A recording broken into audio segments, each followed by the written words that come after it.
Olá, turminha, bom dia, tudo bem? Ou boa tarde, né? Não sei que horas vocês estão assistindo essa aula, tá? Então vamos lá. A aula de hoje, aula de história, certo? Nós vamos falar sobre a Primeira Guerra Mundial, mais especificamente as fases da guerra, ok? Vamos fazer um recorte aí na guerra, tá? Vamos falar sobre as três fases da guerra. Vamos só recordar algumas coisas aí, não é? O contexto da Primeira Guerra Mundial, ela vai mais ou menos de 1870, né, até 1939, quando começa a Segunda Guerra. Então, o pré-guerra e o pós-guerra é muito amplo, tá? É importante isso. Alguns conceitos: concorrência monopolista, expansionismo territorial, unificação da Itália e da Alemanha, revanchismo, nacionalismo, né? E um pouco de romantismo. Tá? Todos esses elementos vão compor esse caldo que vai levar à eclosão da guerra. Tá? Outros conceitos: política das alianças, a paz armada, não é? Tríplice entente, tríplice aliança. Foca nisso aí, vai lá, faz um relatório. O que é a tríplice entente, quem era a tríplice aliança e por aí, tá? É importante. Eu não vou falar nisso aqui agora não, tá bom? E o assassinato do Francisco Ferdinando, né, o arquiduque, né, da Áustria, né, o herdeiro do Império Austro-Húngaro, certo? Que vai ser assassinado na Bósnia por um sérvio. Olha só quanta coisa, né? O cara é do Império Austro-Húngaro vai ser assassinado na Bósnia por um sérvio. Isso tem a ver com nacionalismo, né? Dê uma olhada nisso aí. Beleza, então? Ok? Vamos lá então, tá?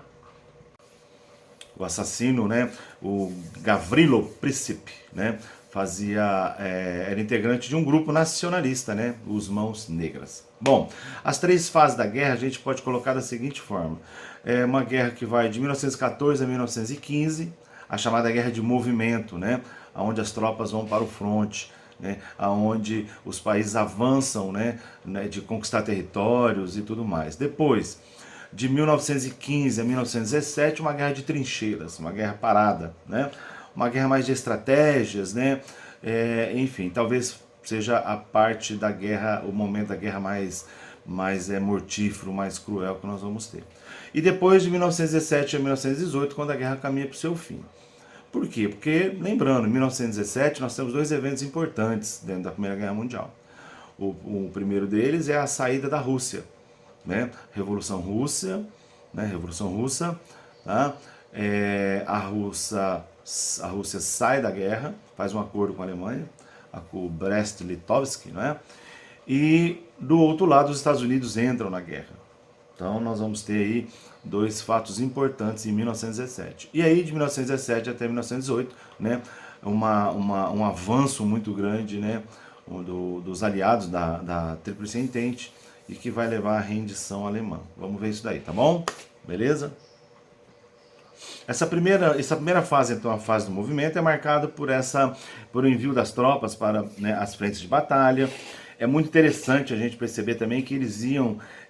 Você vê as imagens da época, né? Depois nós vamos ter algumas imagens para vocês.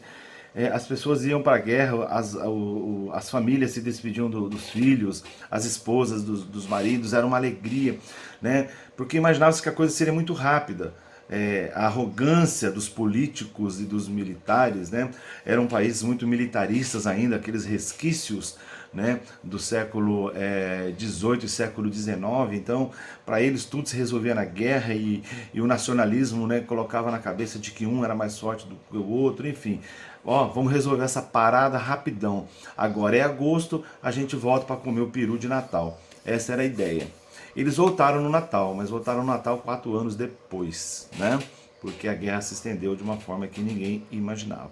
Então você tem um movimento para o fronte até interessante, porque é na guerra que os homens se faziam. Então a família mandava 4, 5 filhos homens para a guerra, porque, né, se tornariam hombres de verdade, né?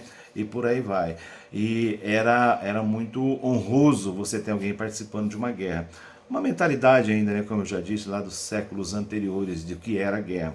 Porém, essa guerra vai ser muito diferente. Bom, a tática alemã, nesse primeiro momento, é o plano Schifflin, uma coisa assim, tá? Que é a ideia de um avanço total alemão. A Alemanha vai conquistar a Bélgica e vai entrar na França. certo? Então ela vai avançar muito, né?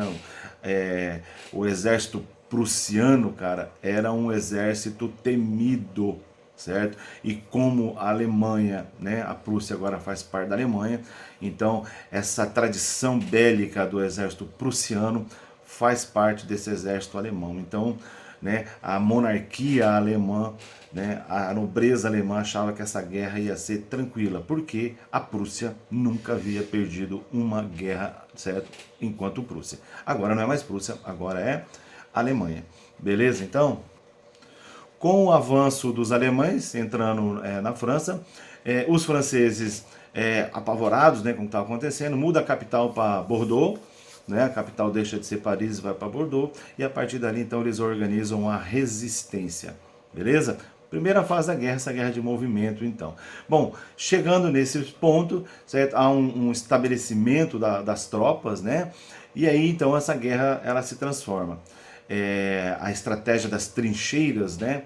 É colocada em prática, então cava-se trincheiras, calcula-se que a Europa vai ter de 800 a 1000 quilômetros de trincheira, né, da Alemanha, sul da Alemanha até a Bélgica, né, ali já em território francês também, e por aí vai. E aí entramos numa fase, a chamada fase da Guerra de Trincheiras. Então essa segunda fase, chamada de Guerra de Trincheiras, ela vai se estender de 1915 até 1917. É uma fase muito complicada, porque ela não tem avanços, as trincheiras acabam criando um cenário de guerra triste, pavoroso, né? Os soldados ficam em buracos, né? E ali é a vida deles, entendeu? Tem toda uma estrutura, a linha de frente, essas trincheiras têm ligações, você vai recuando até chegar lá no fundo de tudo, onde ficam lá os comandantes, né? Os generais, né, os coronéis e por aí vai. Mas na linha de frente mesmo, que é próximo à terra de ninguém, é uma carnificina. Ali as metralhadoras, né, também uma máquina nova de guerra, as Browning, né, e por aí vai, detonavam. Então eram moedores de carne, na verdade. As bombas que eram lançadas, entendeu? Qualquer tentativa de avanço era sangrento e resultava em nada, certo? E ali era a vida dos soldados. Alguns eventos interessantes, como em alguns lugares durante o Natal de 1917, se eu não me engano, as tropas inimigas se juntaram para comemorar o Natal e o Ano Novo. Enfim, tem muitas curiosidades que eu acho que vale a pena vocês darem umas pesquisadas sobre isso daí. Mas é essa, a Guerra de Trincheiras, então, ela é terrível, né? As armas químicas são testadas, né? Gás mostarda e outros gases poderosos ali, enfim.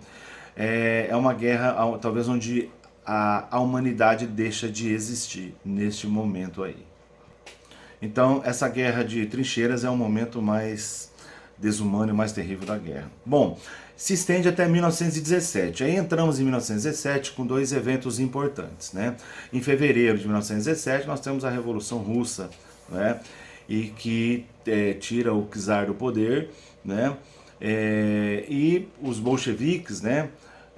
Os revolucionários, na verdade, né? Que vão assumir o poder, eles vão o lema deles era paz, pão e terra. Então, ou seja, a necessidade de saída da Rússia da guerra.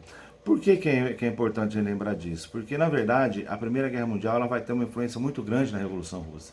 Porque a Primeira Guerra Mundial vai expor a pobreza e a miséria que a Rússia vivia, o trabalhador, o camponês russo vivia, certo? Em contraste com a opulência e a riqueza dos czares, não é?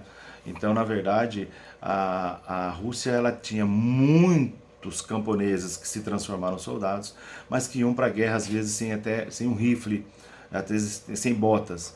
Então, na verdade, a guerra serviu como um massacre que o czar colocou o seu povo. E isso, então, acirrou os ânimos revolucionários e acabou sendo um dos fatores que levou à Revolução Russa, tá bom? Mas esse é um outro assunto que a gente fala no outro momento. A retirada da Rússia, né, da Primeira Guerra Mundial, o Tratado Brest-Litovsk, né, que é a cidade onde foi assinado esse acordo, a Revolução começa em fevereiro. Em outubro, quando os bolcheviques, né, tomam o comando da Revolução, é assinado esse acordo, então, com os alemães, né? Brest-Litovsk, que é uma cidade da Romênia, se eu não me engano, né? Por ali, tá bom? E aí a Rússia sai da guerra. Então isso possibilita a Alemanha dar mais atenção ao seu fronte ocidental. Por outro lado, os Estados Unidos vão entrar na guerra. E aí então o desequilíbrio da guerra, uma guerra que até então era equilibrada, que não ia nem para frente nem para trás, agora ela começa a ter novas possibilidades. Por que os americanos, por que os Estados Unidos vão entrar na guerra, né? Bom, primeiro por interesses econômicos, é evidente, né? Os Estados Unidos alimentavam a máquina de guerra da Europa, principalmente da Tríplice Entente, certo? Era muito legal eu produzir armas, bombas e máquinas e tudo mais para a guerra e estar longe da guerra, né? Meu quintal está tranquilo enquanto eu detono o quintal dos outros, né? Então os Estados Unidos estava beleza. Até quando também alguns navios começaram a ser afundados, submarinos alemães, então começaram a atacar comboios americanos que abasteciam a Europa. Então chegou a um ponto que os Estados Unidos, então, vendo seus interesses, né, correndo risco, né, porque vai que a Alemanha ganha a guerra, né, e tudo mais, então os Estados Unidos resolvem participar diretamente, declara guerra. E ao declarar guerra, então, à Tríplice Aliança, leva com ele Brasil, Argentina, Canadá, né? E por aí vai. Então, olha só como que a guerra vai tornando as proporções mundiais, né? Do outro lado, a guerra se expande para o Oriente Médio, né? O Império Turco-Otomano, né? Um amplo império que nessa região do Oriente Médio ali. Tem um livro muito legal, Lawrence da Arábia, né? Um filme muito legal, Lawrence da Arábia, que conta um pouco do cenário dessa guerra ali do Império Turco-Otomano. Um império pouco conhecido, né, pelos ocidentais e que devia ser mais estudado. Beleza?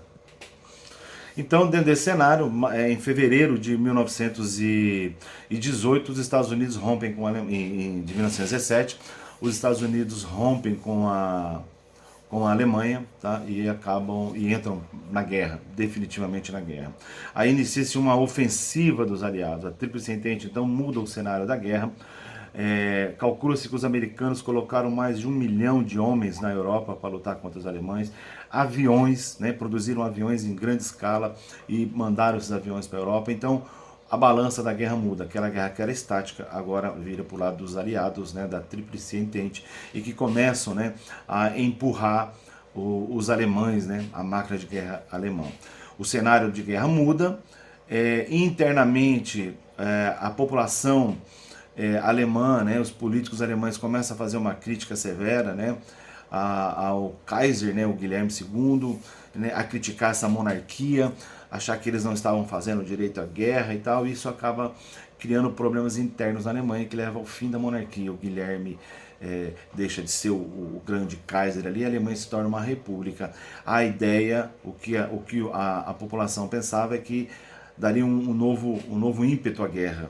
Mas na verdade o que acontece é o contrário. Essa nova burocracia política que vem com a República, esses novos caciques políticos dentro da Alemanha, acabam, diante da iminente derrota que a Alemanha sofreria, né, para poupar, né, mais vidas, vamos dizer assim, né, e poupar politicamente, né, internamente, né, esse grupo, eles assinam um armistício, né, eles começam a preparar a rendição.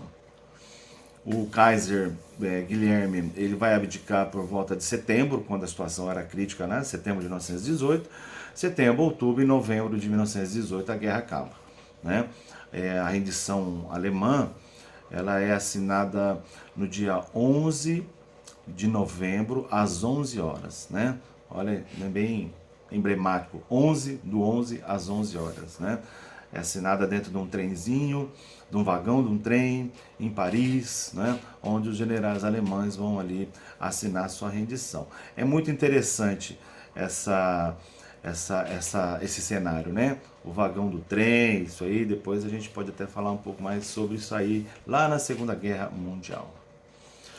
Bom, então a terceira fase termina com a rendição alemã, né? Em novembro de 1918 é assinada a rendição. Então, essa terceira fase, que se inicia com a entrada dos Estados Unidos à guerra e a saída da Rússia, acabam caminhando para o fim da guerra, né? Em novembro de 1918, a Primeira Guerra Mundial tem fim. Bom, o fim da guerra, ele apresentava duas possibilidades, olha só. O presidente americano, né, o Woodrow Wilson, em janeiro de 1908, ele tinha apresentado um plano para o fim da guerra, né, que ficou conhecido como os 14 pontos de Wilson, certo?